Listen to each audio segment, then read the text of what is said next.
संजय दत्त का नाम आते ही दिमाग में एक ऐसा चेहरा उभरता है जिसने बॉलीवुड में हीरो, विलन, एंटिक हीरो और यहाँ तक कि कॉमिक रोल तक। लेकिन उनके फिल्मी कैरियर के पीछे कई ऐसी अनसुनी और दिलचस्प बातें छुपी है जिनके बारे में बहुत कम लोग जानते हैं। उनका जीवन सिर्फ फिल्मों की कहानी नहीं बल्कि असली जिंदगी के उतार चढ़ाव, संघर्ष, विवाद और कमबैक की मिसाल है। पहली फिल्म से पहले ही बन गए थे सुर्खियों का हिस्सा। संजय दत्त का जन्म 29 जुलाई 1959 को हुआ। उनके पिता सुनील दत्त और मां नरगिस अपने समय के सुपरस्टार थे। बहुत कम लोग जानते हैं कि संजय दत्त ने बतौर चाइल्ड आर्टिस्ट फिल्म रेशमा और शेरा में एक छोटा सा रोल किया था जिसे उनके पिता ने ही डायरेक्ट किया था। लेकिन असली डेब्यू सन 1981 में फिल्म रॉकी से हुआ। दिलचस्प बात यह है कि फिल्म रिलीज से ठीक पहले उनकी मां नरगिस का कैंसर से निधन हो गया। संजय दत्त अपनी पहली फिल्म की प्रीमियर नाइट पर भी बेहद भावुक थे। कहा जाता है कि उस रात वे नशे में थे और अपनी मां की कमी से टूट चुके थे। नशे की लत और रिहेब की सच्चाई बहुत कम लोग जानते हैं कि संजय दत्त को किशोरावस्था में ही ड्रग्स की लत लग गई थी। एक इंटरव्यू में उन्होंने खुद बताया था कि वे लगभग 10 साल तक नशे की गिरफ्त में रहे। उनके पिता सुनील दत्त ने उन्हें अमेरिका के रिहेब सेंटर भेजा था। रिहेब में उन्होंने लगभग 2 साल बिताए। यह उनके जीवन का टर्निंग पॉइंट था। अगर वे उस दौर से बाहर नहीं निकलते तो शायद उनका फिल्मी कैरियर शुरू होने से ही पहले खत्म हो जाता। सन 1980 के दशक में कई फिल्में फ्लॉप रही, लेकिन 91 में फिल्म साजन ने उन्हें दोबारा स्टार बना दिया। इस फिल्म में उनके साथ सलमान खान और माधुरी दीक्षित थी। दिलचस्प बात यह है कि साजन के बाद संजय दत्त और माधुरी दीक्षित की नजदीकियों की खबरें भी खूब सुर्खियों में रही। लेकिन जब सन 1993 में जब उन पर केस लगा तो यह रिश्ता भी खत्म हो गया। सन 1993 बम ब्लास्ट केस कैरियर पर सबसे बड़ा दाग। 1993 में मुंबई बम ब्लास्ट केस में उनका नाम सामने आया। उन पर अवैध हथियार रखने का आरोप लगा। उन्हें जेल भी जाना पड़ा। फिल्म खलनायक इसी दौरान रिलीज हुई थी। इस फिल्म में उन्होंने विलन का रोल किया था और गाना नायक नहीं खलनायक हूँ में सुपरहिट हुआ। विडंबना यह थी कि रियल लाइफ का खलनायक उस समय रियल लाइफ में विवादों से घिरा था। जेल जाने के बावजूद उनकी लोकप्रियता कम नहीं हुई, बल्कि लोगों के बीच उनकी छवि एक रियल लाइफ फाइटर की बन गई। जेल से बाहर आने के बाद उन्होंने कई फिल्में की, लेकिन असली कमबैक 1999 में फिल्म वासुदेव रियलिटी से हुआ।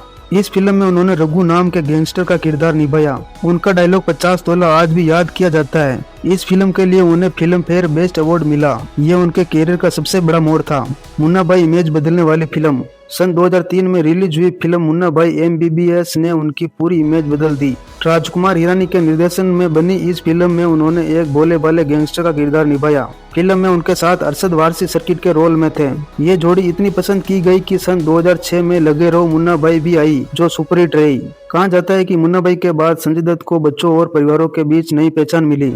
असल जिंदगी पर बनी फिल्म सन 2018 में उनके जीवन पर आधारित फिल्म संजू रिलीज हुई। इसमें उनका किरदार रणबीर कपूर ने निभाया। इस फिल्म ने बॉक्स ऑफिस पर 300 करोड़ से ज्यादा की कमाई की, लेकिन कई लोगों का मानना था कि फिल्म में उनके विवादित पहलू को सॉफ्ट दिखाया गया। विलन के तौर पर दूसरी पारी सन 2010 के बाद संजय दत्त ने विलन के रोल ज्यादा करने शुरू किए। अग्निपथ में उन्होंने कांचा चीना का खौफनाक किरदार निभाया। KGF चैप्टर 2 में अधीरा बनकर उन्होंने साउथ इंडस्ट्री में धमाल मचा दिया। KGF 2 में उनकी एंट्री सीन को आज भी फैंस याद करते हैं। यह साबित करता है कि उम्र के इस पड़ाव पर भी वे बड़े पर्दे पर बराबर का प्रभाव छोड़ते हैं। उन्होंने 100 से भी ज्यादा फिल्मों में काम किया है। वे बॉलीवुड के उन चुनिंदा एक्टर्स में हैं जिन्होंने हीरो, विलन और कॉमिक तीनों तरह के रोल सफलता पाई। उनका निकनेम संजू बाबा है, जो फैंस ने दिया है। वे राजनीति में भी थोड़े समय के लिए सक्रिय रहे। उनकी पहली पत्नी ऋचा शर्मा थी, जिनका कैंसर से निधन हो गया। दूसरी शादी रिया पल्लई से हुई। तीसरी शादी मान्यता दत्त से हुई, जिनसे 2 बच्चे हैं। बहुत कम लोग जानते हैं कि वे ज्योतिष और आध्यात्मिक में काफी विश्वास रखते हैं। उन्होंने कई बार कहा है कि कठिन समय में उन्हें आध्यात्मिक से ही ताकत मिली। सन 2020 में संजय दत्त को फेफड़ों के कैंसर का पता चला। यह खबर सुनकर उनके फैंस हैरान रह गए, लेकिन कुछ महीनों के इलाज के बाद उन्होंने खुद को कैंसर फ्री घोषित किया। इस घटना ने साबित किया कि वे असल जिंदगी में भी एक फाइटर है। संजय दत्त की दोस्ती इंडस्ट्री में कई लोगों से रही, खासकर सलमान खान के साथ उनकी बॉन्डिंग काफी चर्चा में रही। हालांकि बीच में मतभेद भी आए। उनके पिता सुनील दत्त ने हमेशा उनका साथ दिया। कहा जाता है कि अगर सुनील दत्त का सपोर्ट न होता तो संजय दत्त का कैरियर कई बार खत्म हो सकता था। संजय दत्त का फिल्मी कैरियर सिर्फ हिट और फ्लॉप फिल्मों की कहानी नहीं है। ये एक ऐसे इंसान की कहानी है जिसने ड्रग्स, जेल, विवाद, रिश्तों के टूटने और गंभीर बीमारी जैसी चुनौतियों का सामना किया, लेकिन हर बार वापसी की। संजय दत्त उन गिने चुने सितारों में से है जिनकी जिंदगी खुद एक फिल्म की तरह है, जिसमें इमोशन, एक्शन, ड्रामा और क्लाइमेक्स सब कुछ है।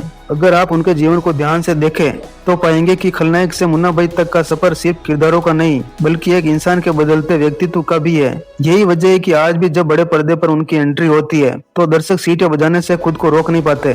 दोस्तों, आपको ये वीडियो अच्छा लगा तो वीडियो को लाइक और चैनल पर नए हो तो चैनल को जरूर सब्सक्राइब करें।